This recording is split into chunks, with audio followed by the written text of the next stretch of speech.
My remarks today are the fourth set of remarks in a series of China speeches that I asked National Security Advisor Robert O'Brien, FBI Director Chris Wray, and the Attorney General Barr to deliver alongside me.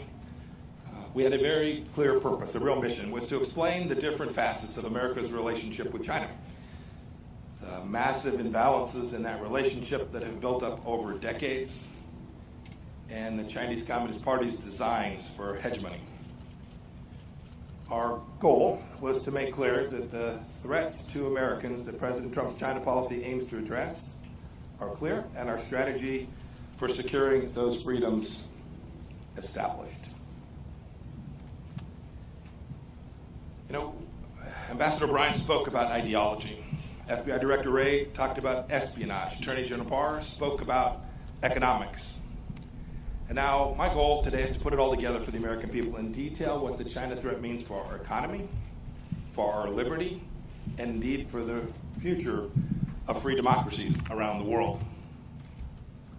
Next year marks half a century since Dr. Kissinger's secret mission to China, and the 50th anniversary of President Nixon's trip isn't too far away in 2022. You know, the world was much different then. We imagined engagement with China would produce a future with bright promise of comedy and cooperation.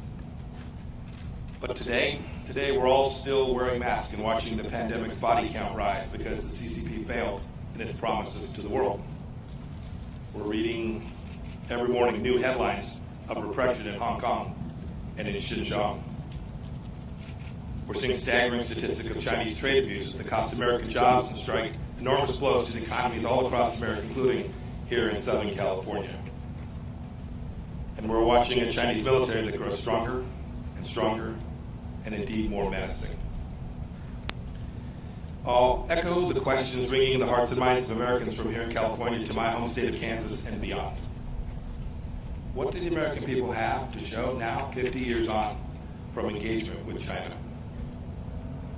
Did the theories of our leaders that proposed Chinese evolution towards freedom and democracy prove to be true? Is this China's definition of a win-win situation? And indeed, centrally, from Secretary of State's perspective, is America safer? Do we have a greater likelihood of peace for ourselves and peace for the generations which will follow us? Look, we have to admit a hard truth. We must admit our truth that should guide us in the years and decades to come. That if we want to have a free 21st century and not the Chinese century of which Xi Jinping dreams, the old paradigm of blind engagement with China simply won't get it done. We must not continue it, and we must not return to it. President Trump has made very clear we need a strategy that protects the American economy and indeed our way of life. The free world must triumph over this new tyranny. Now, before I seem too eager to tear down President Nixon's legacy, I want to be clear that he did what he believed was best for the American people at the time, and he may well have been right. He was a brilliant student of China, a fierce Cold Warrior, and a tremendous admirer of the Chinese people, just as I think we all are. He deserves enormous credit for realizing that China was too important to be ignored, even when the nation was weakened because of its own self-inflicted communist brutality. In 1967, in a very famous Foreign Affairs article, Nixon explained his future strategy. Here's what he said. He said, taking the long view, we simply cannot afford to leave China forever outside of the family of nations. The world cannot be safe until China changes. Thus, our aim, to the extent we can, we must influence events. Our goal should be to induce change. And I think that's the key phrase from the entire article, to induce change. So with that historic trip to Beijing, President Nixon kicked off our engagement strategy. He nobly sought a freer and safer world. He hoped that the Chinese Communist Party would return that commitment. As time went on, American policymakers increasingly presumed that as China became more prosperous, it would open up, it would become freer at home, and indeed present less of a threat abroad. It'd be friendlier. It all seemed, I am sure, so inevitable. But that age of inevitability is over. the kind of engagement we've been pursuing has not brought the kind of change inside of China that President Nixon had hoped to induce. The truth is that our policies and those of other free nations resurrected China's failing economy only to see Beijing bite the international hands that were feeding it. We opened our arms to Chinese citizens only to see the Chinese Communist Party exploit our free and open society. China sent propagandists into our press conferences, our research centers, our high schools, our colleges, and even into our PTA meetings. We marginalized our friends in Taiwan, which later blossomed into a vigorous democracy.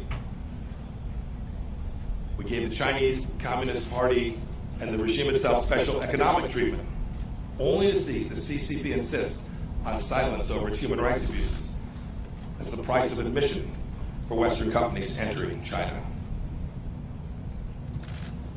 Ambassador Bryan ticked off a few examples just the other day. Marriott, American Airlines, Delta, United all removed references to Taiwan from their corporate websites so as not to anger Beijing.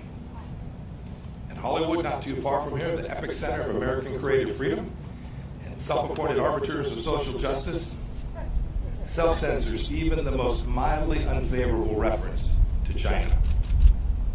This corporate acquiescence to the CCP happens all over the world too. And how has this corporate fealty worked? Is its flattery rewarded? I'll give you a quote from the speech that General Barr gave, General Barr. In his speech last week, he said that the ultimate ambition of China's rulers isn't to trade with the United States, it is to raid the United States. China ripped off our prized intellectual property and trade secrets, causing millions of jobs all across America. It sucked supply chains away from America and then added a widget made of slave labor. It made the world's key waterways less safe for international commerce. President Nixon once said he feared he had created a Frankenstein by opening the world to the CCP. And here we are. Now, people of good faith can debate why free nations allowed these bad things to happen for all these years. Perhaps we were naive about China's virulent strain of communism, or triumphalist after our victory in the Cold War, or cravenly capitalist, or hoodwinked by Beijing's talk of a peaceful rise. Whatever the reason, today China is increasingly authoritarian at home and more aggressive in its hostility to freedom everywhere else. And President Trump has said enough. I don't think many people on either side of the aisle dispute the facts that I've laid out today. But even now, some are insisting that we preserve the model of dialogue for dialogue's sake. Now, to be clear, we'll keep on talking, but the conversations are different these days. I traveled to Honolulu now just a few weeks back to meet with Yang Jisheng. It was the same old story.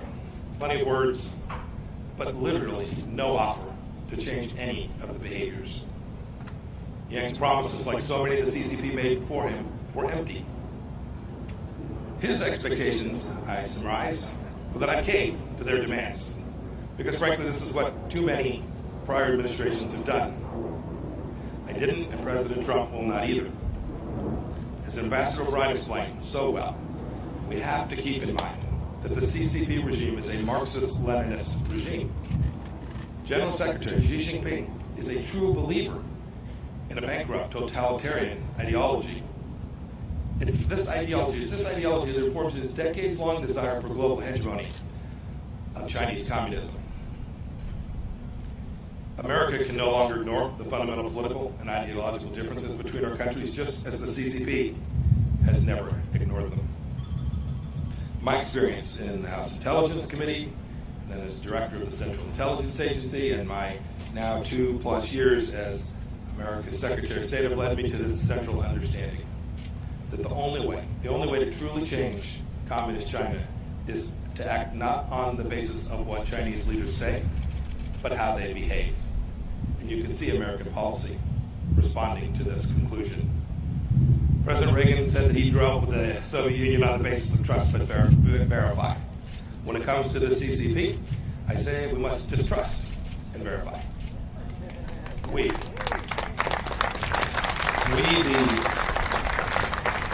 the freedom-loving nations of the world must induce China to change, just as President Nixon wanted.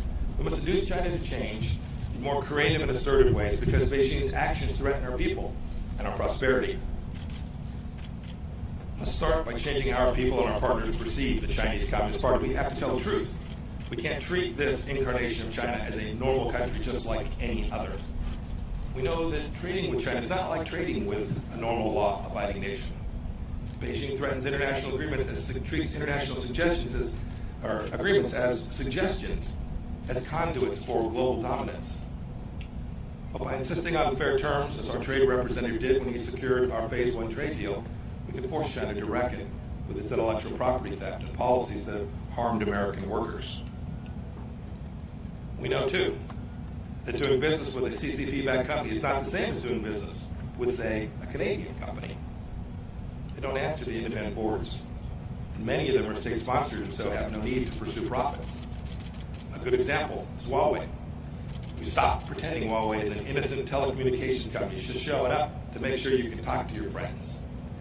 We've called it what it is, a true national security threat, and we've taken action accordingly. We know, too, that if our companies invest in China, they may wittingly or unwittingly support the Communist Party's gross human rights violations. Our Departments of Treasury and Commerce have thus sanctioned blacklisted Chinese leaders and entities that are harming and abusing the most basic rights for people all across the world. Several agencies have worked together on a business advice to make certain that our CEOs are informed of how their supply chains are behaving inside of China. We know, too, that not all Chinese students and employees are just normal students and workers that are coming here to make a little bit of money and to garner themselves some knowledge. Too many of them come here to steal our intellectual property and to take this back to their country. The Department of Justice and other agencies have vigorously pursued punishment for these crimes. We know that the People's Liberation Army is not a normal army, too. Its purpose is to uphold the absolute rule of the Chinese Communist Party elites and expand the Chinese empire, not to protect the Chinese people. And so our Department of Defense has ramped up its efforts, freedom of navigation operations out throughout the East and South China Seas and in the Taiwan Strait as well. And we've created a Space Force to help deter China from aggression on that final frontier. And so, too, frankly, we've built out a new set of policies at the State Department dealing with China, pushing President Trump's goals for fairness and reciprocity to rewrite the imbalances that have grown over decades. Just this week, we announced the closure of the Chinese consulate in Houston because it was a hub of spying and intellectual property theft. We reversed 2 weeks ago 8 years of cheek turning with respect to international law in the South China Sea. We've called on China to conform its nuclear capabilities to the strategic realities of our time. And the State Department at every level, all across the world, has engaged with our Chinese counterparts simply to demand fairness and reciprocity. But our approach can't just be about getting tough. That's unlikely to achieve the outcome that we desire. We must also engage and empower the Chinese people, a dynamic, freedom-loving people who are completely distinct from the Chinese Communist Party. That begins with in-person diplomacy. I've met Chinese men and women with great talent and diligence wherever I go. I've met with Uyghurs and ethnic Kazakhs who escaped Xinjiang's concentration camps. I've talked with Hong Kong's democracy leaders, from Cardinal Zen to Jimmy Lai. 2 days ago, in London, I met with Hong Kong freedom fighter Nathan Law. And last month, in my office, I heard the stories of Tiananmen Square survivors. One of them is here today. Wang Don was a key student who has never stopped fighting for freedom for the Chinese people. Mr. Wang, will you please stand so that we may recognize you?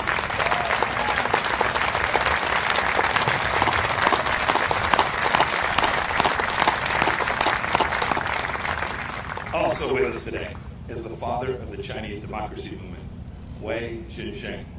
He spent decades in Chinese labor camps for his advocacy. Mr. Wei, will you please stand?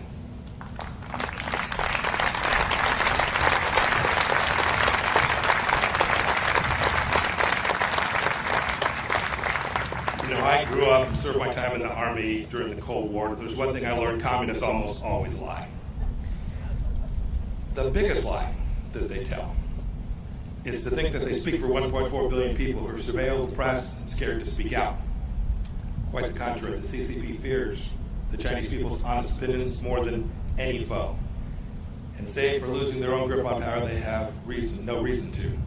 Just think how much better off the world would be, not to mention the people inside of China, if we had been able to hear from the doctors in Wuhan, and they'd been allowed to raise the alarm about the outbreak of a new and novel virus.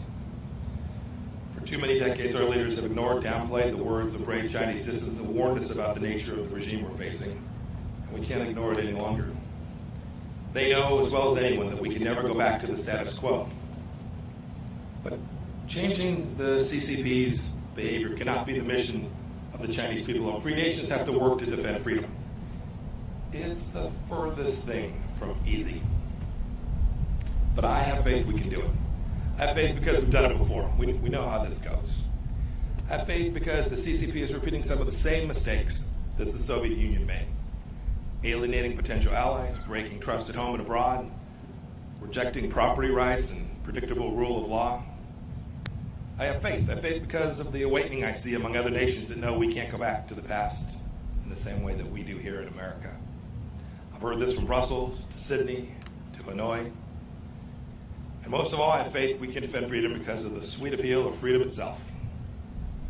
Look at the Hong Kongers clamoring to emigrate abroad as the CCP tightens its grip on that proud city. They wave American flags. It's true. There are differences. Unlike the Soviet Union, China is deeply integrated into the global economy. But Beijing is more dependent on us than we are on them.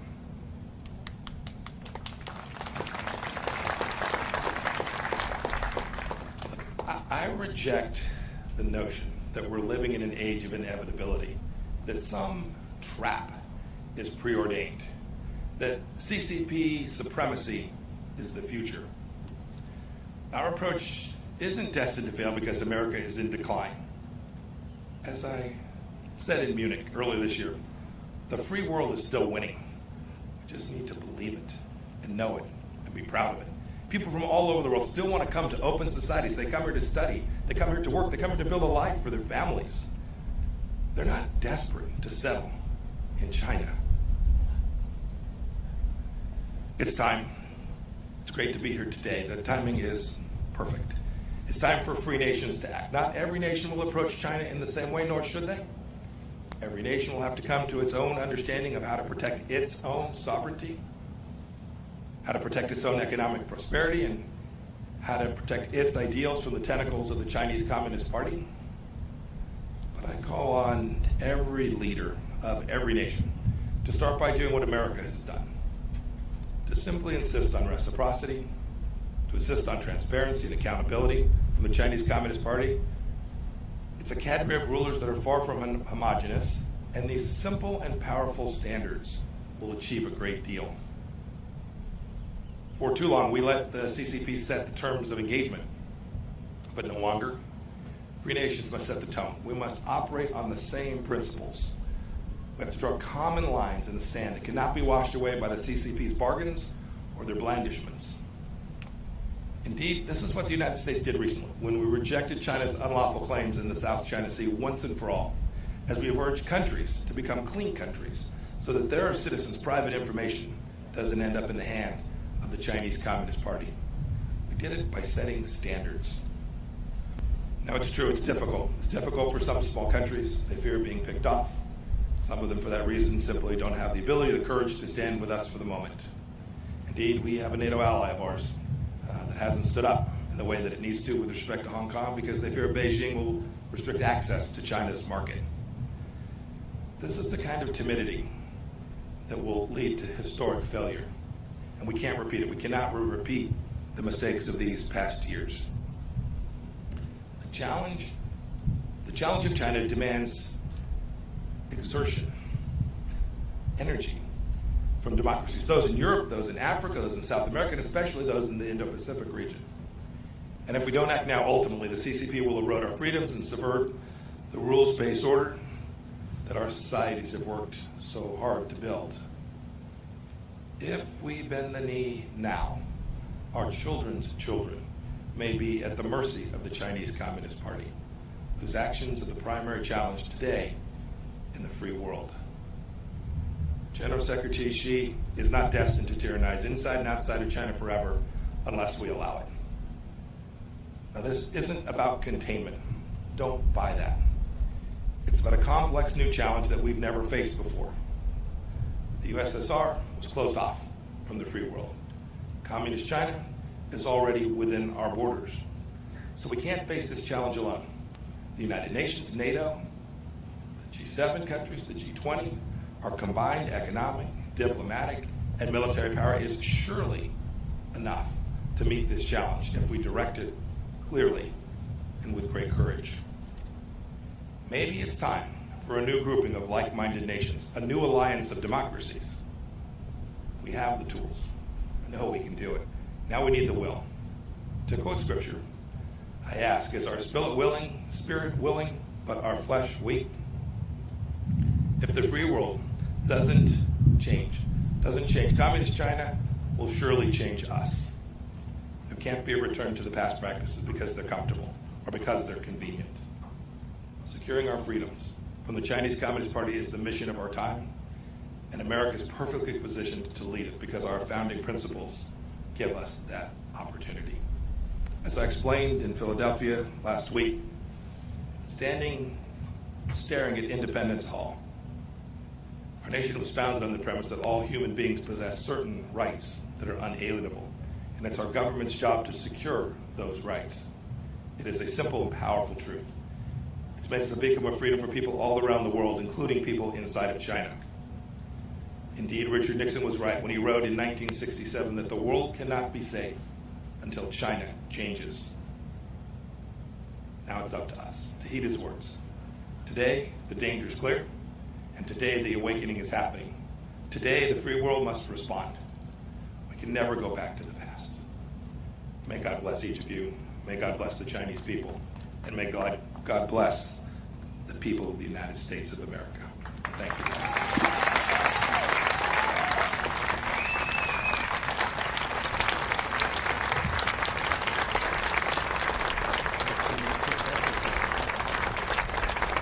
Please be seated. I'm Hugh Hewitt, the president of the library, and Secretary Pompeo graciously invited some questions as I was listening. Thank you for joining us, Mr. Secretary, at the Nixon Library. My first question has to do with the context of the president's visit in 1972. You mentioned the Soviet Union was isolated, but it was dangerous. He went to the People's Republic of China in 1972 to try and ally and combine interests with them against the Soviet Union. It was successful.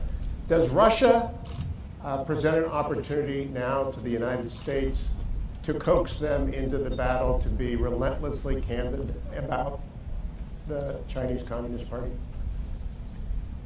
So I do think there's that opportunity. That opportunity is born of the relationship, the natural relationship between Russia and China. And we can do something as well. There are places where we need to work with Russia. Today, or tomorrow, I guess it is, our teams will be on the ground with the Russians working on a strategic dialogue to hopefully create the next generation of arms control agreements like Reagan did. It's in our interest, it's in Russia's interest. We've asked the Chinese to participate. They've declined to date. We hope they'll change their mind. It's these kind of things, these proliferation issues, these big strategic challenges that if we work alongside Russia, I'm convinced we can make the world safer. And so I think there is a place for us to work with the Russians to achieve a more likely outcome of peace, not only for the United States, but for the world. President Nixon also put quite a lot of story in personal relationships over many years with individuals. That can lead wrong. President Bush famously misjudged Vladimir Putin and said so afterwards. You have met President Xi often. Is the General Secretary of the Chinese Communist Party someone with whom we can deal on a transparent and reliable basis, in your opinion, based on your personal diplomacy with him? So the meetings that I've had and the meeting that the president we've had, they've been good, frank conversations. He is the most powerful leader of China since Mao. He has also, in many ways, deinstitutionalized the Chinese Communist Party. thus giving him even more capacity and more power. But I think the way to think about it is how I spoke about this today. It's about actions. And so how one evaluates one's counterparts sitting across the table from them is important to think about how you can find common understandings and make progress. But in the end, it's not about what someone says or the agreement that they sign, but are they prepared to lead, to do the things that they committed to? Are they prepared to fulfill their promises? And we've watched this China walk away for their promises to the world on Hong Kong. We watched their General Secretary Xi promised President Obama in the Rose Garden in 2015 that he wouldn't militarize the South China Sea. Google the South China Sea and arms. You'll see another promise broken. So in the end, from my perspective, it's much more important to watch how leaders behave and how they lead than what it is you think when you have a chance to talk to them on the phone or meet them in person. Mr. Secretary, you said this is not containment. I heard that very clearly. I have read the 3 previous speeches by Ambassador O'Brien, Director Wray, Attorney General Barr, and now listen to you very closely. It isn't containment, but it is a fairly comprehensive, multidimensional, relentlessly objective candor. Is that dangerous in a world that's not used to speaking clearly about delicate subjects? You know, my experience, and I think President Trump's experience too, in his life as a businessman, is the best policy is always true candor. Identifying the places that you have a red line, identifying places that you have a real interest, making clear if there's places where you don't, and there's things that you can work on alongside each other. I think the real danger comes from misunderstandings and miscommunication and the failure to be honest about the things that matter to you, because others will move into that space and then conflict arises. I think the world is a heck of a lot safer when you have leaders who are prepared to be honest about the things that matter and prepared to talk about the things their nation is prepared to do to secure those interests. And you can reduce risk by these conversations so long as you're honest about it. So I don't think it's dangerous. I think it's just the opposite of that. You also said, and I'm sure the speech will be known as the distrust but verify speech. When you distrust but verify, that still premises verification is possible. It is still possible to do agreements and to verify them, correct? It is. Yeah, you can still do it. Each nation's got to be prepared for a certain amount of intrusiveness connected to that. And it is not in the nature of communist regimes to allow transparency inside of their country. And so it's been done before. We had arms controls agreements with the Soviet Union that we got verification that was sufficient to ensure that we protected American interests. I believe we can do it again. I hope that we can do this on these. The Chinese Communist Party has several hundred nuclear warheads. This is a serious global power. And to the extent we can find common ground, a common set of understandings to reduce risk that there's ever a really bad day for the world, we ought to do it, and it's going to require agreement and verification. Ambassador Richard Haas, who is now chairman of the Council on Foreign Relations, said very recently, it may have been yesterday, it might have been this morning, I saw it this morning preparing, quote, Secretary Pompeo doesn't speak of China, but of the Chinese Communist Party, if there is a China, as if there were a China apart from the party. This is meant to antagonize and make diplomacy impossible, quite a stance for America's chief diplomat to take, unless his goal is to ensure diplomacy fails. Is that your goal? Goodness. Where to begin? Here's where I'll begin. It's a bit patronizing to the people of China to make such an assertion that they're not free-thinking beings, that they're not rational people who were given. They too were made in the image of God, right? They have all the capacity that anybody in the world does. So to somehow think that we ought to ignore the voices of the people of China seems to me the wrong approach. It is true. The Chinese Communist Party is a one-party rule state. And so we will deal with the Chinese Communist Party as the head of state for China, and we need to engage in dialogue. But it seems to me we would dishonor ourselves and the people of China if we ignored them. Now, Ambassador O'Brien, whose speech you referenced, put heavy emphasis on the ideology of Marxist-Leninism. It was almost quaint to hear that conversation again. It's gone from our vocabulary. Does the American people, and especially the American media, need to reacquaint itself with what Marxist-Leninists believe, because the CCP genuinely does believe it? You know, I always get in trouble, Hugh, when I comment on the media. So I'll say this much.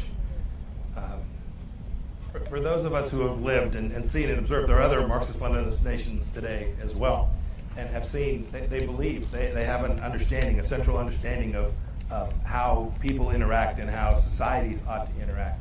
And it is certainly the case today that the leadership in China believes that. We should acknowledge that, and we should make sure that we don't for a moment think that they don't believe it.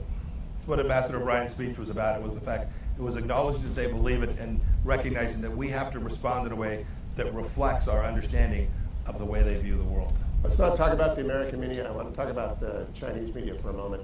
They are aggressive, to say the least. And right now they are aggressively defending, for example, TikTok. A small question within a large question. Is TikTok capable of being weaponized? Is that an example of what's going on?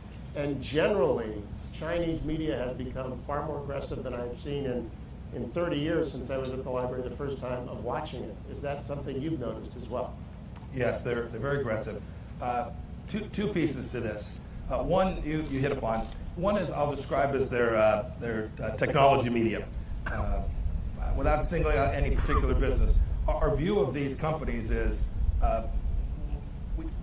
we're neither for or against the company. We're about making sure that we protect the information that belongs to each of you, your health records, your face, if it's a facial recognition software, your address, all the things that you carry that you want to make sure the Chinese Communist Party doesn't have.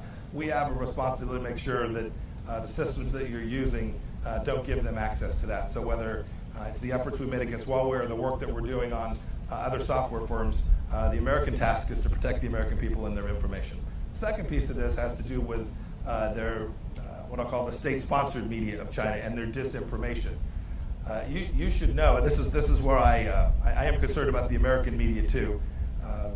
These are state-sponsored media organizations that take their messaging from the Chinese Communist Party each day. When American institutions pick up those storylines and carry them forward, they are in fact propagating Chinese propaganda, and we all ought to be wise to that. There was an editorial in the New York Times yesterday by someone who had a clear view that was antithetical to the American way of life. The New York Times ran it straight up without comment, forwarding, although albeit in the opinion section, but propagating Chinese propaganda. That is certainly not instructive when they're telling senators from Arkansas they can't simply talk about American freedom in that same media outlet. You mentioned that a lot of corporate America, and you mentioned specifically Hollywood, have got deep intertwinement with the Chinese economy. So I don't want to talk about soft power, I want to talk about soft appeasement. One of my favorite sports figures, LeBron James, falls silent when China comes up.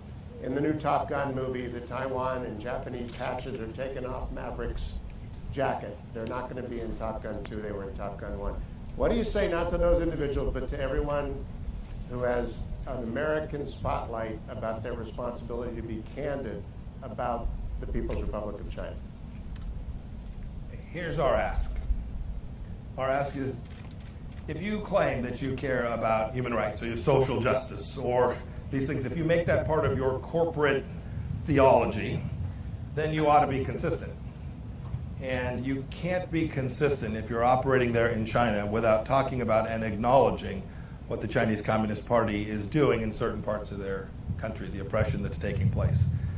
Look, every business leader has got to make decisions for themselves. They've got to be able to live with the decisions that they make. You highlighted a few. I'd simply ask this. If you run an entity and the United States government were to tell you couldn't do something, put a particular symbol in your movie or put a particular name on your menu, if we were to tell you that, you'd say, nope, that's not appropriate, and it, of course, would not be appropriate. It seems to me that if you permit the Chinese Communist Party to limit you in that way, it's got to be difficult for you to go home at night. Two more questions, Mr. Secretary. Because it is hot and it is warm, and everyone out here has been in the sun for a while. You're a West Point graduate, and as Governor Wilson noted, #1, so this might be tough for you, but we are like Athens was a naval power, America is a naval power, and as like Sparta is, China is a land power.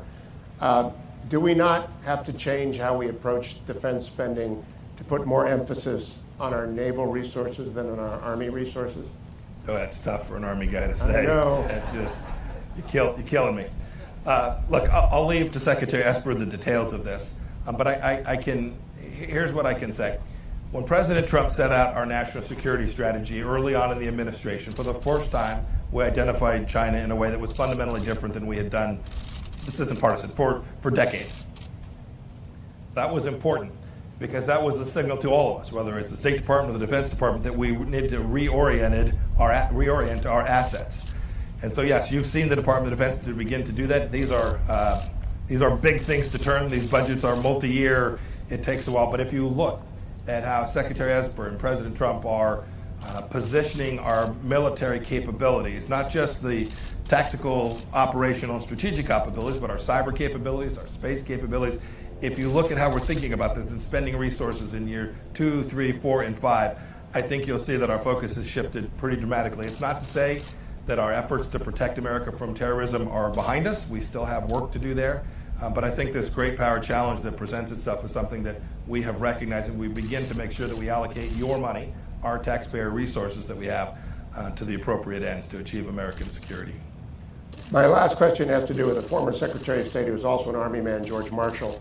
He gave a speech in 1947 at your alma mater, Harvard, in which he called on all the nations of the world to recognize that the world was in crisis and to choose a side.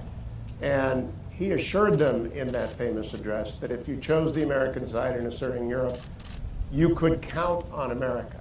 So as you make the appeal you did today, not just to Europe, where it's relatively easy to be outspoken, no, Norway has found it not to be outspoken, but to Taiwan and Japan and Vietnam and all of the Australia, all of the nations of that region, can they rely on America in the way that people opposing the Soviet Union could rely on George Marshall's assurance in 1947? Undoubtedly. Undoubtedly. The only thing I'll say is this language of pick a side does make sense to me, but I think about picking a side differently than picking America or picking China. I think the sides, the division, the shirts and skins, if you will, is between freedom and tyranny. I think that's the decision that we're asking each of these nations to make. And here's the good news of this. The good news is it does take American leadership often in these cases. To your point, they need to know that America will be there for them. I've seen the tide turn. In just these 3.5 years of our administration, I've watched other nations have less timidity, become more prepared to stand up for their freedoms and for the freedoms of their people. We don't ask them to do this for America. We ask them to do it for their country and for their nation, the freedom and the independence, and to protect the rights of their people. And when we do that and we tell them that America will be there, I'm very confident in the end that this is a world that, with the hard work applied, will become one that is governed by a rules-based order, and the freedom of the American people will be secured.